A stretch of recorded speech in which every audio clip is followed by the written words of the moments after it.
Hello and good morning, and thank you for joining me here in my shop. Today is October 27th, a very frosty morning up there. So I ended the video, I ended the last video with this radio working a little wee bit. If I jammed a strong enough signal into the antenna, it actually came out of the speaker. So that's very, very, very reassuring. I'm really happy about that. But obviously I'd like it to work a little better than that. So what are we going to do? I've tested the tubes, replaced a couple others that were kind of borderline, but I don't think they would cause a dramatic loss of sensitivity. So I think either injecting signals and seeing what happens, or tracing signals and seeing how far they get, which I think is really where I want to start. So I do have the radio hooked up to the signal generator, but nothing's on yet. And what I would want to do is take my signal tracer, that's this box here, and I suppose I could start at the antenna and start working my way through.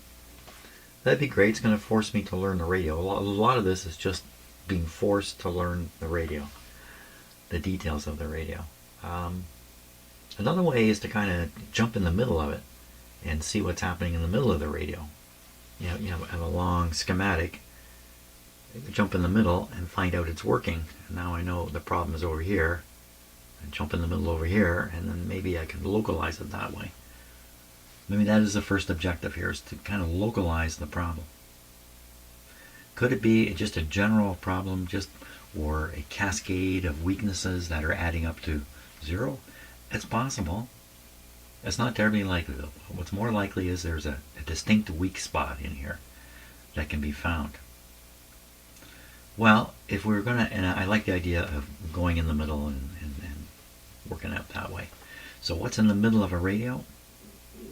I would say the middle is the output of the IF, the input to the detector, right near the volume control. If we listen for sound on the volume control, and where is the volume control? I think it's awkward. It's up here.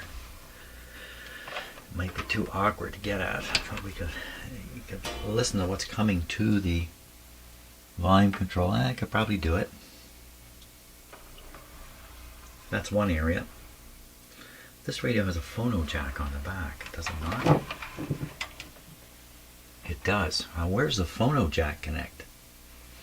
Let's take a look at the schematic. See where the phono jack connects, because that might be the ideal place to kind of get halfway through the radio easily and see what's happening. Let's take a look at the schematic here. So here we are, and here's the phono jack right here. And it goes up to this selector switch. It has one tang sticking out. The radio is currently set to AM, I guess. And if you rotate this switch, 1, 2 clicks, 1, 2 clicks. I'm going to have to guess that you're just going to replace the input to the audio amplifier with a phono input. The last radio I did, the phono input it was connected permanently into the radio. There's no switch, and you could either feed a signal in the phono and it would come out the speaker, or you could listen to what's on the phono jack and it was the output from the radio. I guess if you were going to actually use this as an input on that other radio and play a record through it, I don't know why you would, but if you were, you'd have to tune to some non-station place, because the radio sound would still be coming through. Of course, you could turn down the RF gain. That would probably silence the radio part. But in this case, it looks like there's no opportunity to listen at the phono jack and hear the rest of the radio. That's not going to happen. Well, I could put a signal in and see what comes out, and that would clarify what's going on with the amplifier. Maybe we should do that. This phono jack is probably looking for like a 1 volt input. Something like that. Okay, I calibrated input to it at that frequency. I'm not sure I have such a thing, but so that's an option. That would be an option. what other options do we have here that would be easy to do? So in this radio, the what do you call it? The box, I can't think of the proper term, but the box of coils that I have slid into it will have operated this switch here, hopefully. This switch didn't operate, and then maybe we would get the result we get. The switch, I guess, is operated mechanically when you shove the box into the radio.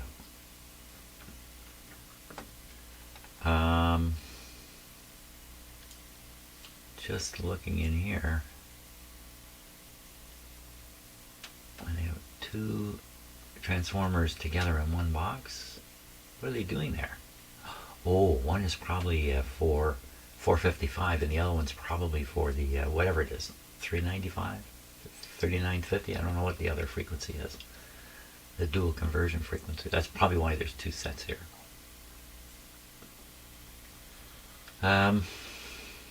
Okay, if we go look at the antenna, if we want to trace in from the antenna. So we have the signal, interestingly enough, right into a transformer. This must represent the switch in the tuning box. If that makes any sense to you. So, you know, we could be listening here to make sure what's here is here. And then we just work our way through this whole thing. It looks like this part is radio frequency. This is all radio frequency through here until you get to the mixer. So we could jump to the mixer. We could jump to the mixer and look at what's coming out, or we could look at what's going in. We could look at what's going in on pin 7. This is probably the best thing to do. We'll take a look, we'll take a listen to what's happening at pin 7 on the mixer tube. Sounds good. Sounds like coffee time. I was busily getting prepared to use the signal tracer and trace the signal coming in through the antenna when I suddenly realized, hold it, this isn't going to work. This guy's limited to the broadcast band, this machine here, and IF frequencies, low IF frequencies. You can't listen to the signal that I have to feed into this radio, because this radio can only receive 14 to 30, was it 14 to 30 megahertz right now because of the particular thing that's in here, 14 to 30. So how would we hear a 14? I have no way of doing it. I mean, I have ways of doing it, but it wouldn't be calibrated in any sense.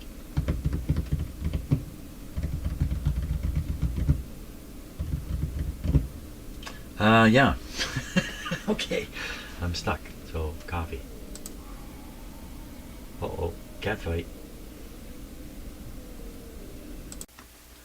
Okay, let's do something we can do here. I am going to feed an audio signal into the phono input. I'm going to switch this guy onto phono. And we're going to hear, whoa, what comes out. Wait, let me just take this off here because it's a little short. That's the antenna connection. We don't need that. We need to make a connection to the audio. What did I do with my connector? What happened? It was right here a moment. Here it is. Okay.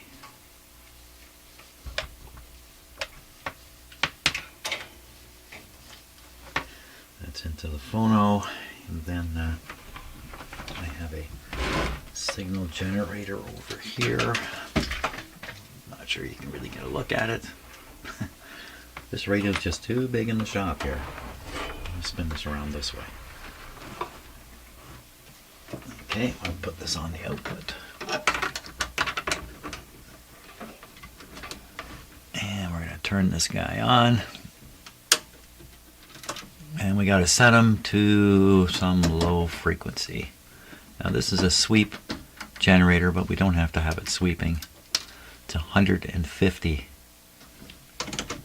hertz. Let's put it up. Okay, it's around 1000 hertz now.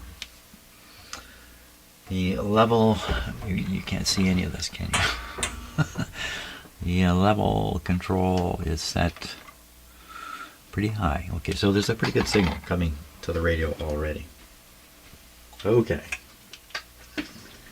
Not sweeping, just a fixed signal. So we want to B plus on, RF gain can be nothing. We're in phono. Not much does much. Here, just this audio. Turn this guy down. Switch is on though. Okay, I think we're ready to go here. Okay, we'll switch the radio on. Just did it through the dim bulbs here briefly. Today's nuclear power 110 volts from the nuclear plant. So I'm not kidding about that. The electricity here where I live is almost certainly coming from the main source would be 3 nuclear plants that we have in Ontario. Falling water at Niagara Falls. I'm a little far away from Niagara Falls for that to have an effect. And there's a hydro station north of where I live. It's a high fall, and they generate, I can't remember, was it 2,000 kilowatts, I think. And it's old. It's really old. Maybe it's been rebuilt, but it's one of the original power plants in North America, I think. Way back there, it'd be 1910, something like that. Okay, well, it's warmed up for sure. I don't hear anything. Let's turn it up. Oh, well, that's a good sign right there.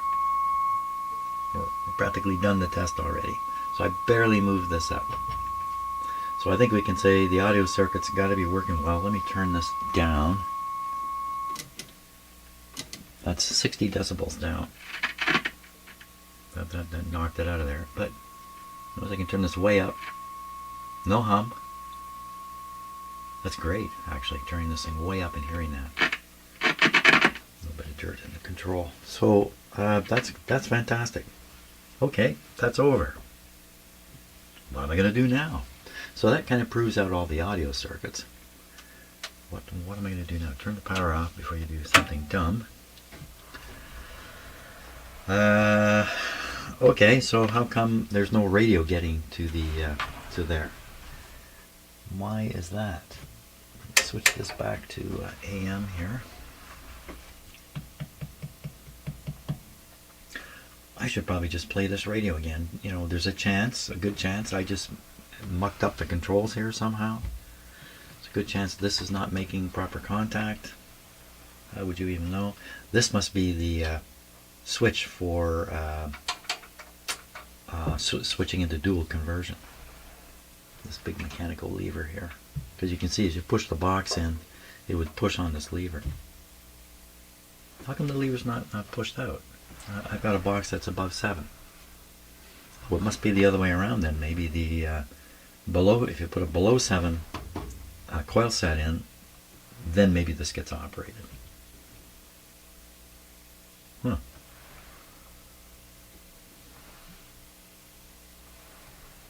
But I could operate it by hand, couldn't I? Ooh, it's a really heavy spring on it. Okay, leave it alone, Jim. It'd be good to hear what's coming out of the IF. What am I saying? My tracer can listen. Yeah, I can't trace the radio signal, but after it goes through the converter and comes out at 455, I can certainly trace that. So what we should do is listen to the output of the detector tube and see if there's a 455 signal there. That's the idea. That's a better idea. We'll do that.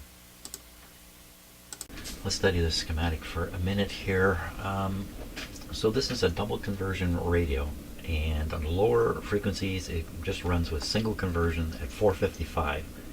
But at higher frequencies it converts twice. Once to, I don't know what, somewhere around 4,000 hertz, and then again.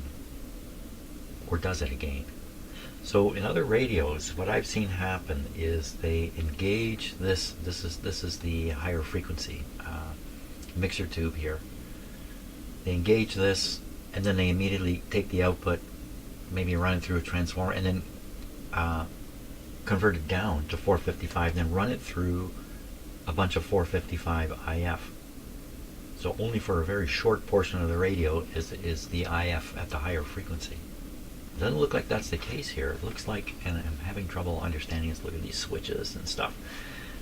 I haven't spent the time to try to analyze this, because look at it. It's probably written up in the manual somewhere how this really works. But what it looks like to me is once you put in a higher frequency coil pack, then you trigger that switch we were looking at down here, and you convert to the higher IF frequency, and then that continues on through the radio, because you see there's dual transformers here all the way along. Not this one, but I you know, hey, I'm on the learning curve. What can I say? Nobody's going back there. And so it's not, it's called dual conversion. I thought that meant two conversions take place at the same time, sort of, so to speak. But maybe not in this radio. It's one or the other. The coil pack I have in would be triggering this one, and that would put the IF, and again, I don't know the frequency, but it's around 4 kilohertz, and that's well out of the range of my tracer. So again, I'm kiboshed here. I can trace the 455 signal, but there isn't one to trace because I don't have the right coil pack for the radio to operate like that. Stymied again. Holy smokes. Okay, I gotta think some more about how to find out where the radio's working and where it's not. Okay, I've gone through quite a few scenarios here, and each one of them has failed for one reason or another. Scenarios to pick up the output of the detector. So in this case, what I've done is I've looked at the volume control over here, and I know the audio is coming into it, and I've traced it back, and of course it ended up back at this selector switch, which makes a lot of sense. So here we see along, like this is a constant contact here, and then this is the selector contact, and it's just moving through these different sources of audio, including the phono setting over here. Doing some other stuff. Looks like it's shorting out some circuits at different times or something. The main thing is on this this connector would be the same thing, CW, I guess, and even this down here, this must get grounded out at some point. If this is where the audio is sitting, and this switch is accessible.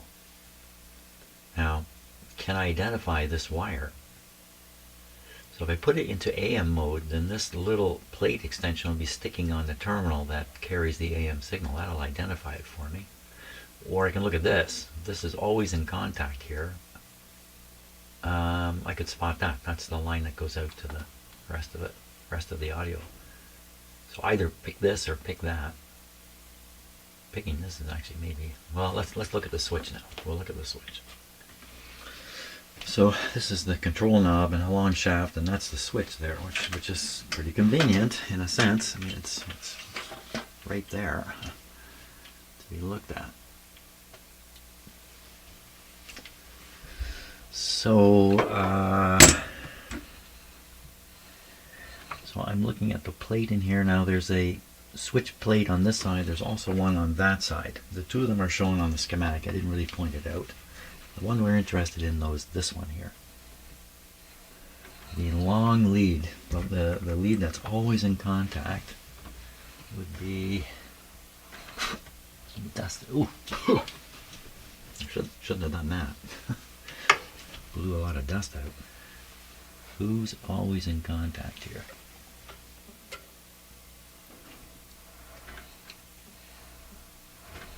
That's way at the back.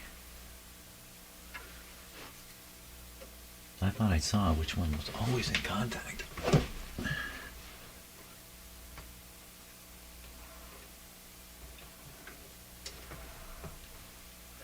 Maybe it's because of the size of the plate. Looks like this one is always in contact here. Oh, that's just going to ground. That can't be it. Yeah, ground, always in contact. This is an AM, isn't it? It's in AM position. AM position. We're looking at the wrong side of the switch. Let me just pop the schematic up in front of me here for a second. And that's right, I'm looking at the wrong side of the switch. So we can see the plate here, the contact plate is continuous, whereas the one I'm interested in has a break in it. And that's on the back side here. Okay, now we're in business. Now we'll find out which one is always in contact with the switch, because that'll be the output part.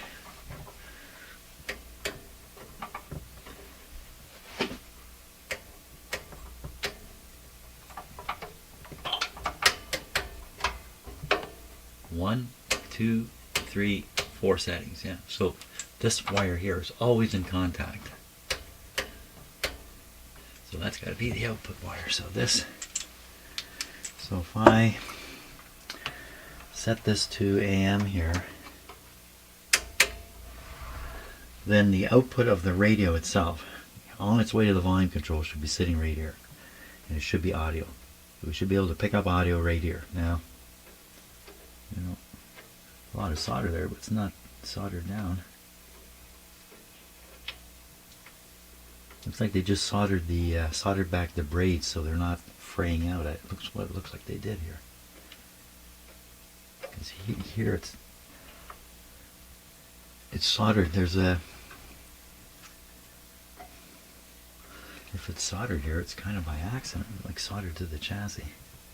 Just looking to see how they do stuff. Okay, so under this rivet here, look up here, look up here, look up here. Under this rivet is a terminal coming out, very thin, small terminal, and it goes over top of these wires, and they soldered it in. Here I can see the same thing, only bent around, and here I can see it again. So what they do is, and they've riveted this thing in, and they've got one of those lock washers under it too, to really bite in, I guess, to bite into the metal here, because riveted connections can be questionable. Okay, so that's what's going on there. Nothing to do with what I'm doing. I'm interested in this.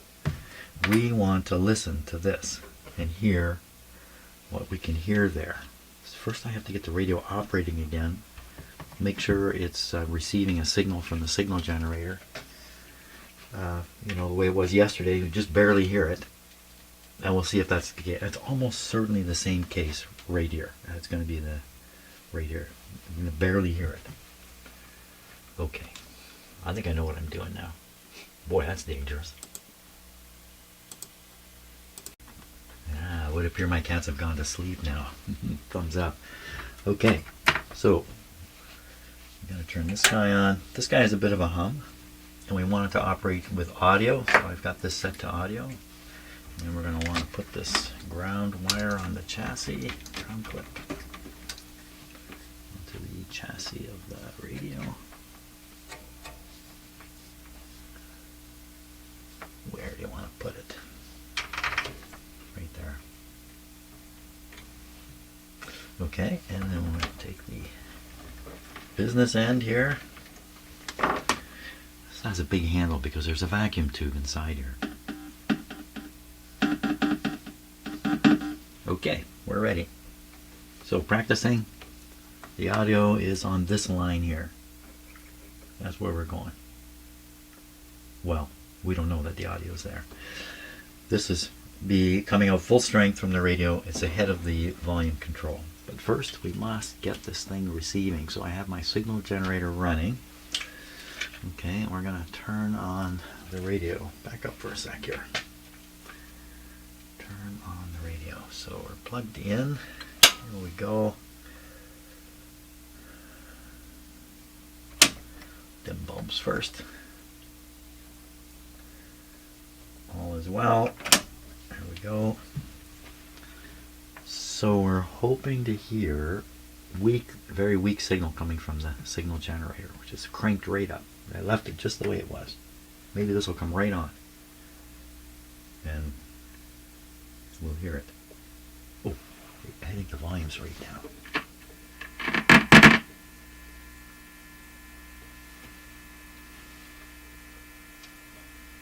Somebody, anybody.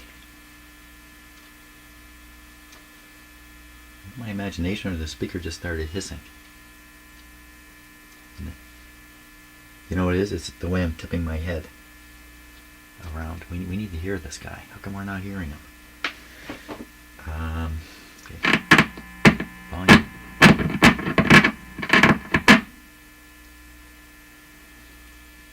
RF gain. That's the problem. That's not the problem.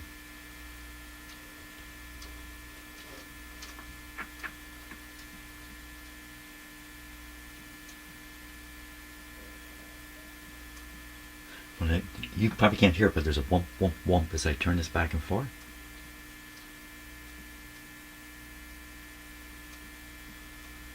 I don't have the modulation on. Huh. Okay, good. So we got everything like cranked out here to hear this. So it's as weak as can be. Now, we'll take this guy. We'll turn down the audio on here. Oh. How come I'm still hearing it? Okay, we can't turn down the RF, but we can briefly. Yeah, I'm pounding such a signal out of here. Maybe it's leaking around the radio a bit.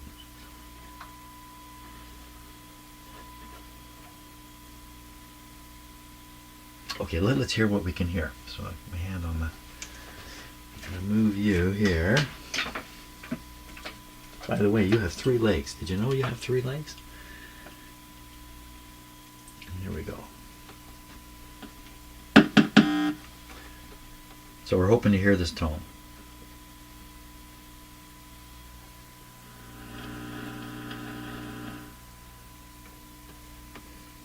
Funny, we can hear the tone coming out of somewhere, but not on here. Let's try that again.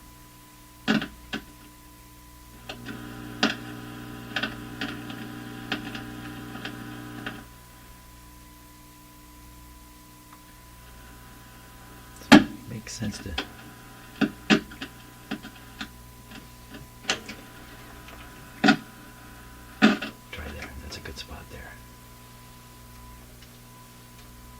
Okay, now where am I hearing this from?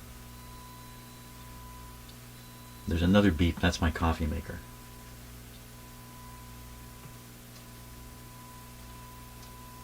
That's the maximum right there. Where are we hearing this from? Is it coming from the speaker? I'm going to pull the speaker on. Yeah, it is the speaker. Because it's breaking contact here. Okay, pull the speaker off. So we can't hear it anymore except through the tracer. And we should hear it. So how can we hear it out of the speaker but not hear it here? So I picked the wrong spot. I picked the wrong spot. Did I pick the wrong spot? Oh, that's right. It's the one that is always in contact. That's always in contact. This should be the right one here. Mysteries never end, do they? They just never ever end. So we cannot hear it on the tracer. Let me turn it right up because maybe it's just really weak. Ugh. Pretty hummy machine over here. Is there something wrong with the way I have this set? No, it can't be because you can hear it. You can hear this. Okay. Well, based on that test, there is no signal coming out of the radio reaching the volume control in the first place. Really? Hey, wait a minute. Now, if this radio is in dual conversion... Oh, right. I'm sorry. I got loopy thinking here. And my thoughts are chasing their own tail around. Well, I could use an SDR, but what am I doing at that point? At that point, I've really left the world of regular radio repair. I could use an SDR in place of the of this. The SDR with a, pad the antenna down. You can stick the antenna connections in here and look on the SDR and see what you see, which is pretty interesting to do. But as a instrument approach, I think there's too many question marks around it itself. Like if you hook it up and you don't get a response on the SDR screen, is that because of what you're doing, or is it because something's wrong in the radio?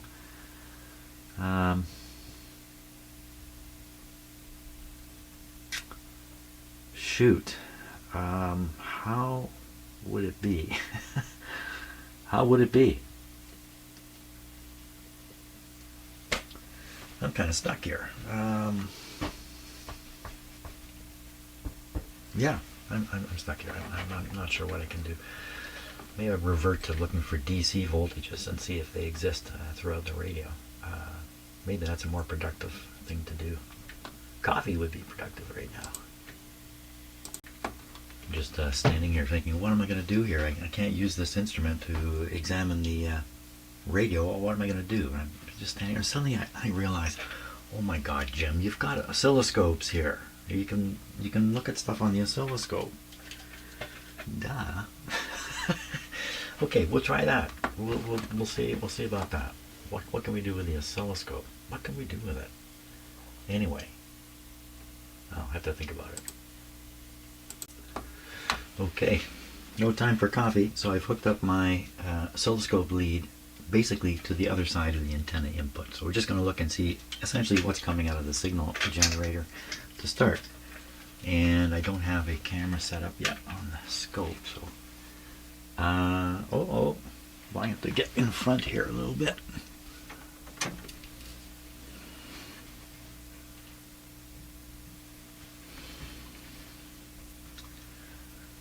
What are we going to see here? I have it actually connected already, which is kind of a mistake. Let me ground this. Okay, and we're on this one. And we're set really sensitive here, and I've got the times 10 on the probe. Okay, so when we turn on the put this back on AC. Whoop, that was the wrong switch. AC. Okay, we'll make it more sensitive. I'm going to vary the output. Oh, you can't even see this. I'm going to get another camera ready. I will prepare another camera here. As soon as I click this here, click that there. Okay, I think I'm ready. Here's the oscilloscope. Sorry, the picture's on a bit of an angle. Now I'm going to increase the output of the signal generator. We'll get this thing triggering in a minute too, but let's just do this. Well, I really can't increase it. It's full tilt over here, so I can cut it back. Yeah. Okay, so that's just proving that we are in fact looking at the output of the signal generator. Now let's see if I can get this guy to stabilize here. May not be able to get it to trigger. I've had trouble with this scope triggering. Maybe we're just not anywhere near the speed. Yeah, we're not going to be able to get it to trigger, so we won't worry about that. We'll just use the oh, that looks closed. We don't need to see the sine wave anyway. In fact, to some degree, it's better that it be oh, whoa. Oh, we're starting to see the audio in there, I think. Oh, you can't see much of this anyway. So I'm just going to leave it screaming along. We get a bit of a bar here. It doesn't look great on the camera, I see that. But, okay, so what are we doing? So we want to move the probe now from this location, which is showing the strength of the signal coming into the radio. It looks extremely low. Oh, you know what I've done? I've made a big mistake here, and I've hooked up the scope not to the antenna. I've hooked it up to the audio input. Well, that's weird, because when I turned the signal up and down, it changed. Okay, bear with me a moment here. Of course, just sit there and wait a second. Okay, maybe that'll work a little better now. So what I want to do is I want to move this probe, which I hooked up to the audio input. Duh. I'm going to move it off here. I'm going to make the scope much less sensitive. We're going to put it on the proper place. which is way up here. Okay, I need a good ground spot. Don't stick your finger in there, man. Never stick your finger where you can't see it. Really good. Here's a good ground spot right here. Okay, and then we'll go on the input, which is up here. Get on there. There we are. Okay, make this more sensitive. Wow, not much of a signal there. Okay, I'm going to change this because where we are to the ×1. And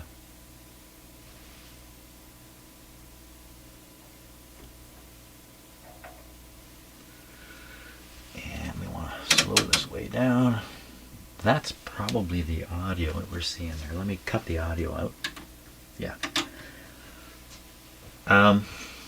That's not really of interest to us. We're really just interested in this and comparing this. So I just speed this up. No, slow it down rather. That doesn't quite make sense.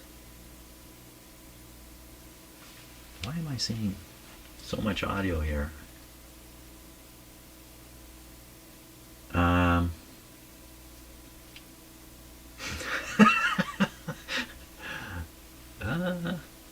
I don't know. I'm not. Oh, because I've done even a stupider thing now. And I've hooked it up to the speaker.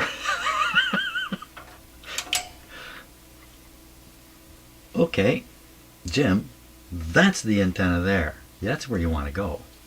You dummy. Okay. Hey, I'm on the learning curve. Yeah, a curve I've never gotten off of. I've never cleared the learning curve. It's not even a curve. Okay, now we want this to go on down here. And what can I clip it to? Give me something to clip it to. I clip it to this clip. Clip it to the clip. Okay, we're on. Oh, that looks a lot better. Okay. I think I've achieved something here. Okay, now, even though we're seeing it doubled, let me just change this a little bit. Maybe we'll get it to 1.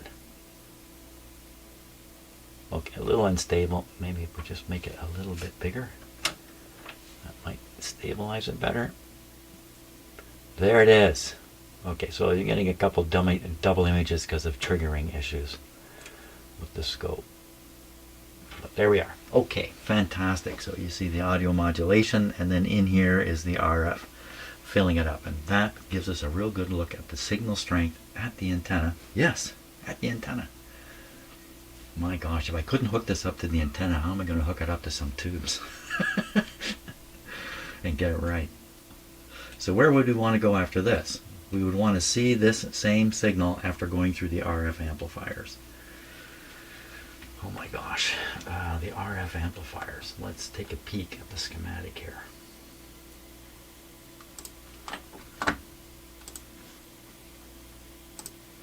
Okay, I'm definitely running out of time here, so I may just have to stop it right here, but we should try one of these anyway.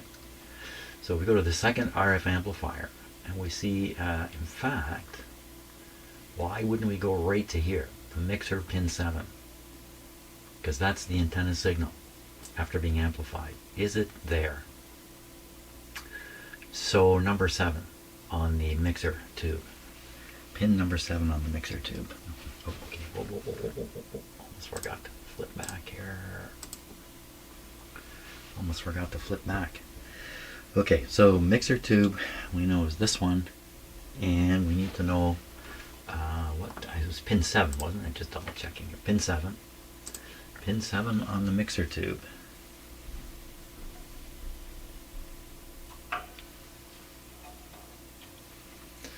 Pin 7, eh? So counting, well, it's the last pin. There it is. Okay, so I'm going to clip this to this panel here, and then I'm going to go on without changing the oscilloscope settings. But we're still on the ×1. I'm all sweaty. It's just not good. That's what happens when I get a little bit nervous here. Pin 7. Better do it with a flashlight.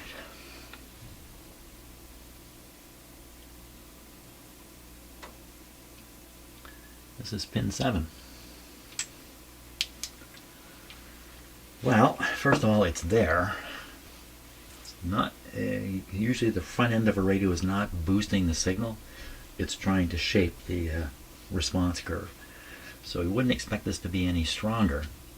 Let me just turn down this in case it's way off the screen. No, it's not. So again, about the same. It's there. That's the bottom line. Is the signal is there. So that's as far as we got today. So the signal, the antenna signal is going through the RF amplifiers and being provided to the input of the mixer tube. I'm going to stop right here because I'm just out of time, and let's turn the radio off just to make sure I don't shock myself. Okay, not a lot of movement forward, but you know, when you start on a big radio like this, there's an awful lot to discover. You don't know what it is you need to discover. There can even be weird stuff like this kind of stuff to discover. Somebody else did. So slow process at the start, but as I get more and more familiar with this radio, things will pick up faster and faster. Sooner or later I'll make it work, I hope. Thanks a lot for watching, and I hope you enjoy your day. See ya.